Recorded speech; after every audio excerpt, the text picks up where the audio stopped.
Apakah benar Salafiyah itu anti ilmu, anti filsafat, atau justru ingin menjaga kemurnian ajaran Islam? Mengapa pemikiran ini masih menjadi perbincangan hingga sekarang? Di video kali ini kita akan membahas sejarah tokoh, metode berpikir, penolakan terhadap rasionalisme ekstrim, hingga konsep akidah salaf secara lengkap. Jadi, simak sampai akhir agar tidak salah memahami Salafiyah klasik. Assalamualaikum warahmatullahi wabarakatuh. Halo teman-teman, selamat datang kembali ke channel ini.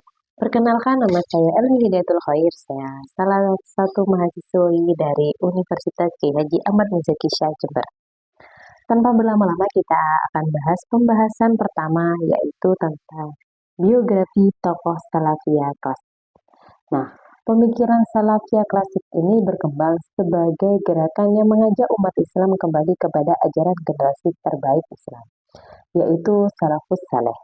Tokoh yang paling berpengaruh dalam perkembangan pemikiran ini adalah Ahmad bin Hanbal dan Ibnu Taimiyah. Nah, Ahmad bin Hanbal ini beliau lahir di Baghdad pada tahun 780 Masehi dan dikenal sebagai seorang ahli hadis sekaligus pendiri madhab Hambali. Nah, beliau ini pernah mengalami ujian berat pada masa pemerintahan Khalifah Al-Ma'un ketika dipaksa menerima ajaran bahwa Al-Quran adalah makhluk. Namun, beliau tetap mempertahankan keyakinannya bahwa Al-Quran adalah kalam Allah yang tidak diciptakan. Nah, karena keteguhan tersebut, Ahmad bin Hanbal ini dikenal sebagai simbol keteguhan akidah dalam Islam. Yang kedua yaitu Ibnu Taimiyah. Nah, Ibnu Taimiyah ini lahir di Haran pada tahun 1263 Masehi dan kemudian menetap di Damaskus. Beliau hidup pada masa penuh gejolak akibat apa? Akibat serangan Mongol. Dalam kondisi tersebut, Ibnu Taimiyah menulis banyak karya tentang akidah, tafsir, fikih, dan pemurnian ajaran Islam. Jadi menurut beliau, banyak praktik keagamaan pada zamannya telah bercampur dengan bid'ah, sehingga umat Islam harus kembali kepada Al-Quran, Sunnah, dan pemahaman para sahabat. Oke, lanjut metode pemikiran Salafiyah klasik. Lalu, bagaimana cara berpikir Salafiyah? Metode utama mereka adalah berpegang teguh kepada Al-Quran, Sunnah, dan pemahaman generasi salaf. Ada beberapa prinsip utama. Yang pertama yaitu mendahulukan dalil daripada logika. Artinya, apabila terdapat nas yang jelas dari Al-Quran dan hadis, maka nas tersebut harus didahulukan dibandingkan spekulasi akal. Yang kedua, memahami ayat sebagaimana dipahami para sahabat. Karena para sahabat dianggap sebagai generasi yang paling memahami maksud Rasulullah SAW. Yang ketiga, menolak takwil yang berlebihan. Misalnya, ayat-ayat tentang sifat Allah tidak diubah maknanya, hanya karena dianggap sulit dipahami oleh akal manusia. Yang keempat, menerima akal, tetapi dalam batas tertentu. Akal dipakai untuk memahami agama, bukan untuk mengubah isi agama.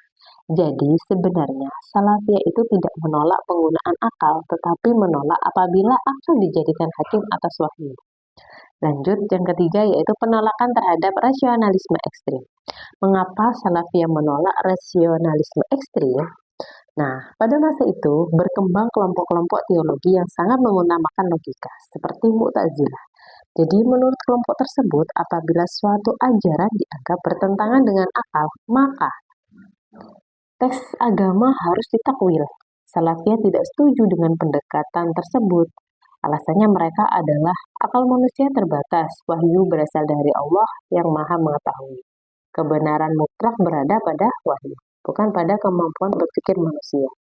Contohnya, dalam pembahasan sifat-sifat Allah, Salafiyah ini memilih menerima sebagaimana terdapat dalam Al-Quran dan hadis tanpa menyerupakan Allah dengan makhluk dan tanpa membahas bagaimana hakikat sifat tersebut.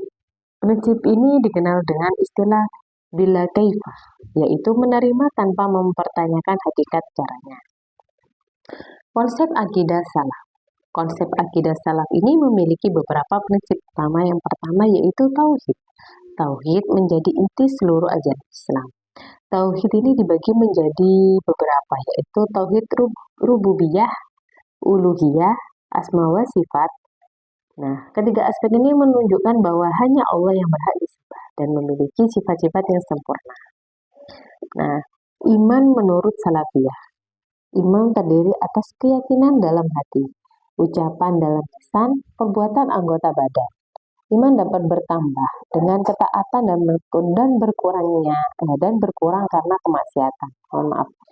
Nah, mengikuti sunnah segala bentuk ibadah harus memiliki dasar dari Rasulullah. Apabila suatu ibadah tidak memiliki dalil yang sahih, maka tidak boleh dijadikan bagian dari agama. Yang keempat yaitu menjauhi bid'ah. Salafiyah memandang bahwa setiap bentuk penambahan dalam urusan ibadah yang tidak memiliki dasar syariat harus dihindari agar kemuliaan ajaran Islam tetap terjaga. Baik, jadi dapat disebutkan bahwa pemikiran Salafiyah klasik merupakan gerakan yang menekankan kembali kepada Al-Quran, Sunnah, dan pemahaman generasi salaf. Ciri-ciri utamanya adalah berpegang pada dalil, menggunakan akal secara proporsional, menolak rasionalisme yang melampaui batas, menjaga kemurnian akidah, menghindari bid'ah dalam urusan ibadah, dengan memahami latar belakang sejarah dan metode berpikir Salafiyah. Kita dapat melihat bahwa fokus utama pemikiran ini adalah menjaga kemurnian ajaran Islam sesuai dengan pemahaman generasi awal umat Islam. Nah, bagaimana menurut teman-teman? Apakah pendekatan Salafiyah klasik ini masih relevan di era modern? Tulis pendapat kalian di kolom komentar. Jangan lupa like, subscribe, dan bagikan video ini agar semakin banyak yang memahami sejarah perkembangan pemikiran Islam. Cukup sekian dari kami.